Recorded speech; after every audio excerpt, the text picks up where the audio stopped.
크리시 드라이버라고 하는 미국 사람이 9년간 대구에 머물면서 한국이 미국보다 좋은 이유 9가지를 미국 언론의 매체 인사이더에 최근에 기고하였습니다. 그 내용을 보니까 한국에는 음식이나 식자재 등의 가격에 부가가치세가 포함이 되어 있어서 투명한 세금 제도가 좋고 팁 문화가 없음에도 식당 종업원들이 아주 예의 바르고 손님들의 대화에 끼어들지도 않고 호출 버튼이 있는 게 참 좋답니다. 깨끗하고 저렴한 대중교통이 좋고 건강보험 시스템이 아주 잘 되어 있어서 의료 비용이 저렴해서 좋답니다. 그리고 낮은 범죄율, 안전한 치안, 공공 와이파이와 무선 인터넷망 등이 너무너무 좋답니다. 그래서 자신은 미국에 돌아가고픈 마음이 별로 없답니다. 강남 스타일이 아니라 자기는 대구 스타일로 아주 행복하게 살고 있다. 이런 글을 기고했습니다. 예전에 한국에서 또한 15년간 기자 생활을 한 이번엔 영국의 마이클 브린이라고 하는 사람은 한국인을 말한다 해서 이렇게 한국을 평한 적이 있습니다. 평균 IQ 105를 넘는 유일한 나라, 일하는 시간 세계 2위, 평균 노는 시간 세계 3위인 잠이 없는 나라, 경제대국 일본을 발톱의 때만큼도 안 여기는 나라, 지하철 평가 세계 1위로 청결함과 편리함 최고인 나라, 가장 단기간에 IMF를 극복해서 세계를 경악시킨 나라, 세계 4대 강국을 우습게 하는 배짱 있는 나라, 인터넷, TV, 초고속 통신망이 세계에서 가장 발전한 나라, 세계에서 가장 많은 발음을 표기할 수 있는 문자를 가진 나라, 한글 24개 문자로 11,000개의 소리를 표현하고 일본은 300개, 중국은 400개에 불과함. 세계 각국 유수 대학의 우등생 자리를 휩쓸고 다니는 나라, 2위 이스라엘, 3위 독일. 유태인을 게으름뱅이로 보이게 하는 유일한 민족. 그러면서 이런 말도 했습니다. 강한 사람에게 꼭 놈자를 붙이는 민족. 미국놈, 외놈, 떼놈, 러시아놈 등 무의식적으로 놈자를 붙여 깔보는 이들. 그러나 약소국에겐 관대하여서 아프리카 사람, 인도네시아 사람, 베트남 사람 등 약자들에게는 놈자를 붙이지 않는 민족. 1932년 일본이 중국의 만주국을 건설하고 1945년 패망하기까지 13년 동안 난징 대학살을 포함해서 일본에 의해서 죽은 중국 사람은 3,200만 명에 육박했으나 이때 중국이 일본 고위층을 암살한 경우는 거의 전무함. 그에 비해서 조선은 만 35년 동안 중국 피학살자의 1000분의 1로 3만 2천 명이 죽었으나 이때 일본 고위층 암살 시도와 성공 횟수는 세계가 감탄할 정도.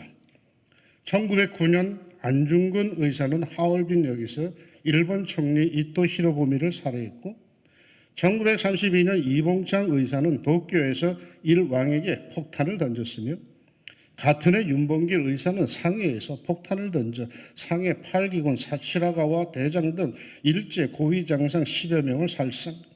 1926년에는 나석주 의사가 민족 경제 파탄의 주범인 식산은행 동양척식 주식회사에 폭탄을 투척하고 조선철도 회사에서 일본해를 적용. 그만큼 세계에서 가장 기가 센 민족. 중국의 광활한 대륙은 기를 넓게 분산시키는 기운 빠지는 지형이지만 한반도는 좁은 협곡 사이로 기가 부딪혀 세계에서 가장 기가 센 나라이다. 기센 나라에서 태어났으니 한국인은 기센 국민이 될 수밖에 없다. 우리가 평한 거 아닙니다. 이건 한국에서 살던 외국 사람이 우리를 경험하고 우리에 대해서 내린 평입니다. 우리를 보고 중국보다 기가 센 백성이랍니다. 정말 그렇습니까? 그래서 우리는 참 기가 막혀라는 말을 자주 하는 걸까요? 기가 센 우리나라, 대한민국. 어떤 나라입니까? 어느 분이 저에게 스크랩하여 갖다 준 자료가 있었는데 그거 보니까 이런 내용이 있었습니다. 그대로 인용해 봅니다. 1945년 이전 한민족 5,000년의 역사는 중국, 일본과의 관계로만 존재해 왔다고 해도 과언이 아니다. 그것이 복속이든 전쟁이든 아니면 공전이든 한반도의 역사는 중국과 일본의 틀과 구도에서 기복해왔다. 어쩌면 그것은 한반도의 지정학적 숙명이었는지도 모른다. 그러니까 한마디로 과거 우리는 중국과 일본의 틈바구니에 낀 역사를 보냈다라는 것입니다. 뭐 별로 인정하고 싶지는 않지만 사실이죠. 우리네 역사는 중국에 붙어버린 사대주의 역사였습니다. 중국이 우리를 뭐라고 불렀는지 아십니까? 동쪽의 오랑캐라고 불렀습니다. 이들은 우리를 진중하게 대해준 적이 별로 없습니다. 지금도 우리를 자기의 소수민족으로 대하려고 합니다. 이른바 문화공정으로. 그래서 중국 내 수많은 소수민족 가운데 하나라고 우리를 대하려고 합니다. 며칠 전 일본의 국회 부의장까지 지낸 사람은 한국과는 잘 지내는 형제지간이지만 그러나 관계는 대등하지 않고 자기네가 주도권을 가진 형님뻘이라고 이렇게 말을 합니다. 우리들을 식민지화한 것을 의식하고 그러는 걸 겁니다. 내가 보기에는 옷도 제대로 입지 못하고 살던 섬나라 무식한 이들을 백제시대 때부터 우리 조상들이 찾아가서 문화를 전수해주며 사랑구실하게 만들어줬음에도 툭하면 해적질, 그리고는 결국 임진왜란까지 일으켰던 아주 못된 이웃이죠. 이렇게 우리네 역사는 늘 중국과 일본의 틈바구니에서 헤어나지 못하고 쩔쩔매던 역사였습니다. 그런데 이런 틈바구니 역사를 깨뜨리고 세계 무대로 나서게 해준 나라가 있습니다. 누굽니까? 그게 미국입니다. 미국은 자이든 타이든 우리네 역사를 중국, 일본에서 벗어나게 하였고 세계 무대로 나서도록 도와준 나라입니다. 더군다나 우리에게 복음을 전해준 나라입니다. 물론 미국이 어떤 현실적인 정치적, 경제적 계산이 없이 그렇게 했겠습니까? 천만의 말씀이죠. 아마 있었을 겁니다. 그러나 솔직히 세계 관계에 있어서 국가가 국가 간의 관계에 있어서 그런 거 없는 나라가 어디 있겠습니까? 어쨌든 간에 역사 현실에서 보면 미국은 우리를 그렇게 세계 무대로 등 떠밀어 준 나라입니다. 생각해 보십시오. 일본의 식민지 통치 시절 그 암울한 현실에서 누가 우리를 해방시켜 주었습니까? 분명한 것은 우리의 힘은 아닙니다. 눈에 보이는 건 미국이요. 그 뒤에 근원적인 힘은 여호와 하나님이십니다. 어디 그뿐이겠습니까? 6.25 전쟁 그 절체절명의 위기 속에 공산주의의 힘으로부터 누가 우리를 구해 주었습니까? 역시 분명한 것은 우리의 힘은 아닙니다. 얼핏 눈에 보이는 건 미국이요. 근원적인 힘은 역사의 섭리자이신 여호와 하나님이십니다. 유신의 독재시대 그 박정희 전두환 정권의 철권 통치 때에도 그나마 지식인들과 양심적인 이들이 버티고 교회와 학교가 버틸 수 있도록 민주운동의 기본이 될 수 있도록 그나마 힘이 되어주고 이 독재 정권을 견제해 준 이가 누구입니까? 역시 눈에 보이는 건 미국이요. 근원적인 힘은 여호와 하나님이십니다. 미군이 한반도에서 철수하라고 하죠. 어제도 미군 철수를 대모했다고 합니다. 그런데 여러분, 미군이 한반도에서 철수, 우리나라 손을 떼면 우리나라는 어떻게 될까요? 단번에 아프가니스탄이 꼴이 됩니다. 미군 철수를 원하는 사람들, 주장하는 사람들 가만 보면은 친북한 쪽 사람들이 더 많은 것 같아요. 중립에 있는 사람들이 아니에요. 왜? 그렇게 되면 자기들 세상이 올 것이니까 그렇게 주장을 하겠죠. 그러나 우리 그리스도인들은 허락할 수가 없죠. 신앙의 자유도 없는 그러한 북한의 정권을 따라가는 이런 정치 체제를 우리는 허용할 수가 없죠. 여러분, 우리 민족의 이러한 우울한 과거 역사에서 중국과 일본의 틈바구니 역사에서 공산권과 절대 독재자의 권세에서 북한의 야육에서 그나마 우리를 지탱해주고 지켜주고 우리로 하여금 세계로 나아가게 한 것은 그 힘은 무엇입니까? 인정하기 싫든 좋든 현실적인 것은 미국이요. 보다 근원적인 힘은 여호와 하나님이십니다. 그러니까 하나님께서는 미국을 통해서 이 나라를 붙들어 주시고 세계 무대에 설 수 있게 주셨다는 것입니다. 중국이 우리를 지켜주고 흥하게 해줄 것 같습니까? 요즘에 그들이 난처하니까 뭐 친구의 말을 들으라고 하는데 그들이 정말 우리의 친구입니까? 일본이 우리의 영원한 우방이 될 것 같습니까? 역사를 돌아보세요. 현실만 보고 얘기할 게 아니라 역사를 그동안에 어떻게 해왔는지를 돌아보면은 그들의 속셈은 우리가 뻔히 알 수 있는 것입니다. 그들은 단 한순간도 진지하게 우리를 대해준 적이 없어요. 그나마 우리를 도왔던 이들, 그래도 우리를 이만큼 살게 도와준 이들은 중국이 아닙니다. 일본도 아닙니다. 미국이죠. 그것도 단순한 미국이 아니라 그 뒤에 있는 하나님의 손길이라고 나는 믿습니다. 우리가 지금 누리고 있는 것을 계속 누리려면은 여러분, 우리가 정신 차려야겠죠. 우리가 누군지 말이요, 우리의 힘이 어디에 있는지 이거 바로 알아야겠죠. 오늘 성경 읽은 본문 제가 참 좋아하는 말씀 중에 하나입니다. 이사야서도 요즘 우리와 비슷한 상황에서 쓰여진 말씀입니다. 이스라엘 주변의 정세가 급변하고 있습니다. 전통 강대국 애굽이 쇠락하고 아수르가 흔들리며 신흥 강대국 바벨론이 일어나는데, 그래서 약소 국가들은 이거 어디에 붙어야 되는지 아주 불안에 떠는 현실입니다. 눈치만 늘어갑니다. 강대국 틈바구니 속에서 이거 어디로 가야 할까? 어느 쪽과 손잡아야 할까? 정신이 없습니다.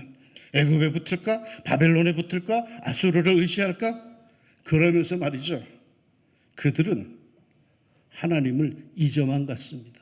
눈치만 보다가 자기들의 힘이 어디 있는지를 잊어버렸어요. 눈치만 늘어났어요. 이때 이사야는 이렇게 선포합니다. 여호와여, 주의 손이 높이 들릴지라도 그들이 보지 아니하나이다마는 백성을 위하시는 주의 열성을 보면 부끄러워할 것이니라. 여호와의 손이 높이 들렸답니다. 왜요? 세상 눈치 보지 말고 여기 좀 보라고 말이요. 특별히 자기 백성을 돌보시는 주의 열성을 좀 보라고 말이요.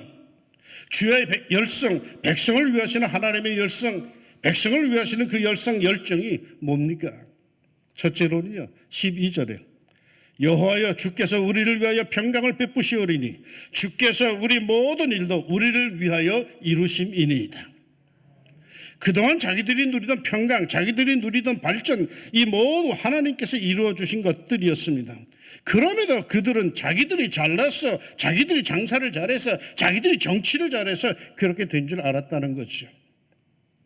중국, 일제, 공산권, 그리고 독재에서 우리를 건져주신 하나님, 그 하나님께서 우리에게 주신 80년대, 90년대의 축복을 여러분 기억하십니까?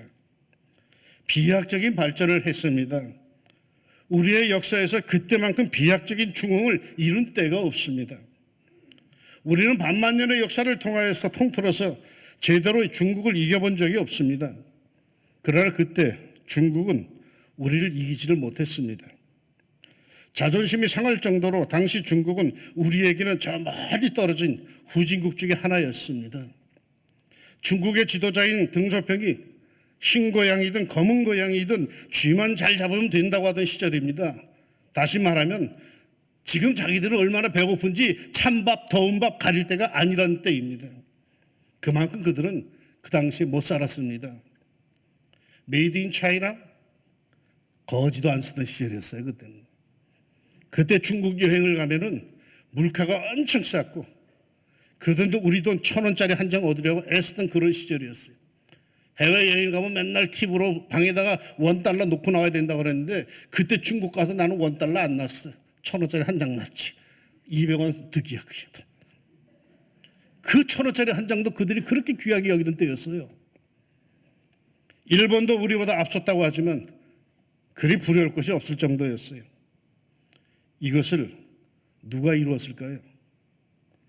주께서 우리 모든 일도 우리를 위하여 이루심이니이다. 하나님께서 이루어 주신 일입니다. 우리를 위하여 말입니다. 믿습니까? 나는 그렇게 믿습니다. 둘째로 우리를 위하시는 하나님의 열정, 그 열성은 뭘까요? 우리로 하여금 하나님만 의지하도록 하셨습니다. 13절 이하에 여호와 우리 하나님이시여 주 외에 다른 주들이 우리를 관할하여 싸우나 우리가 주만 의지하고 주의 이름을 부르리이다. 그들은 죽었은즉 다시 살지 못하겠고 사망하였은즉 일어나지 못할 것이니 이는 주께서 벌하여 그들을 멸하사 그의 모든 기억을 없이 하셨음이니이다. 제가 어린 시절에 밥 먹을 때 말 많이 하면 혼났습니다. 밥 먹을 때 말하지 말라고 그랬어요. 수저 딱 드는 순간부터는 침묵이었어요. 밥 먹을 때 왜 말을 못하게 하는 줄 아십니까? 복 달아난다고 그랬어요.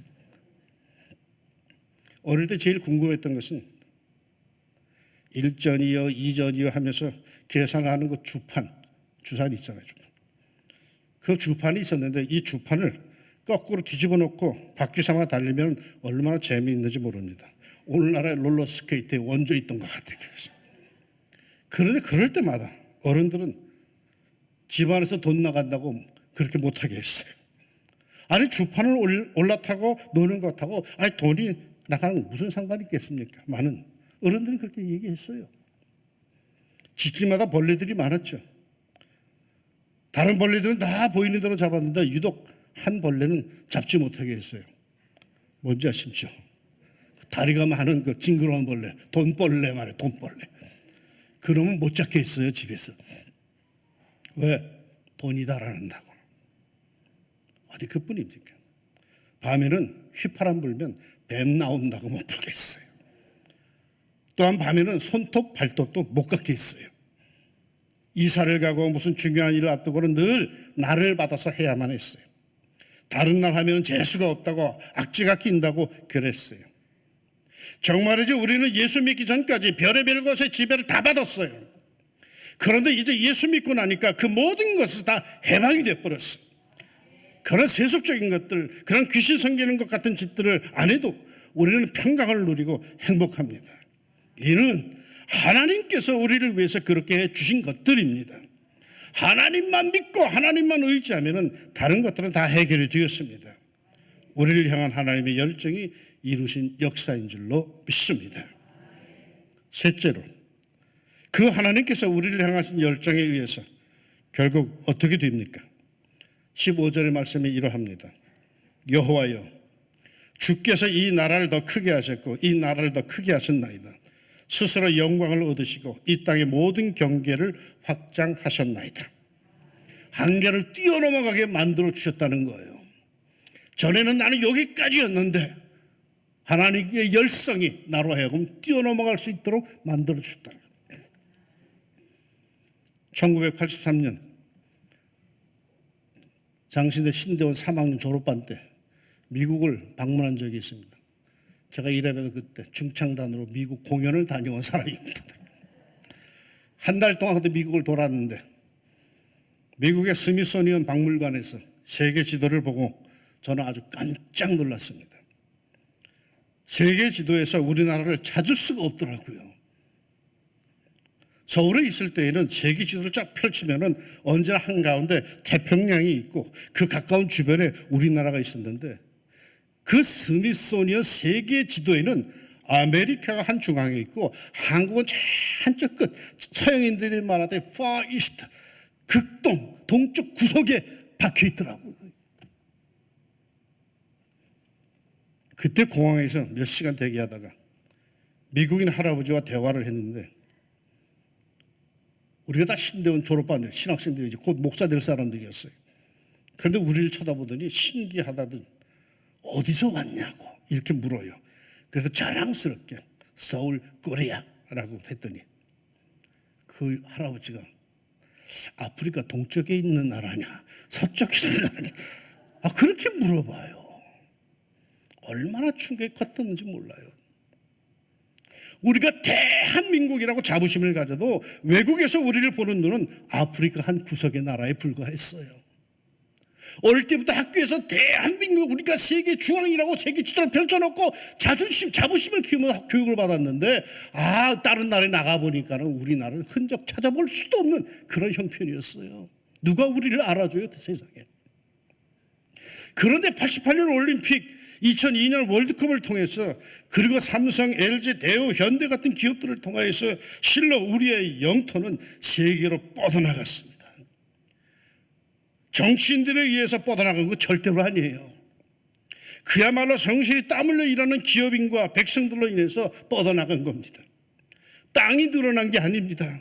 우리의 것들이 통하는 우리의 문화, 우리의 기업, 우리의 재능, 우리의 인재들이 쭉쭉 뻗어나간 거죠.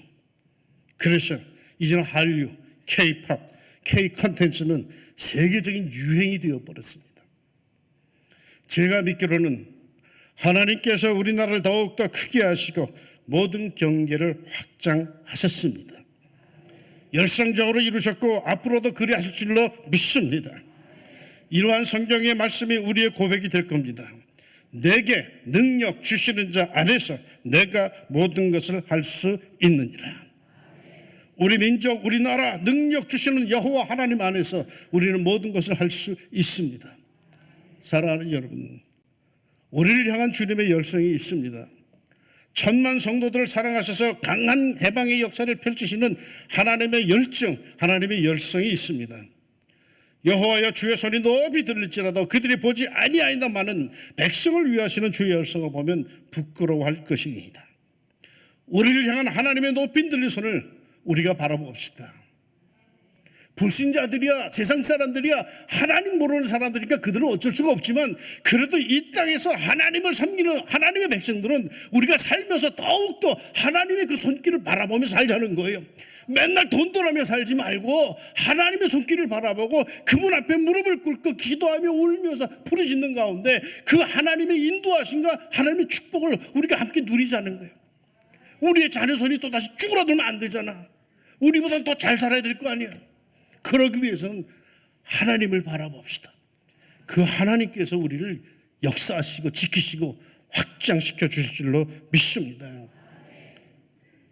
미국 쳐다보지도 맙시다. 중국 쳐다보지 맙시다.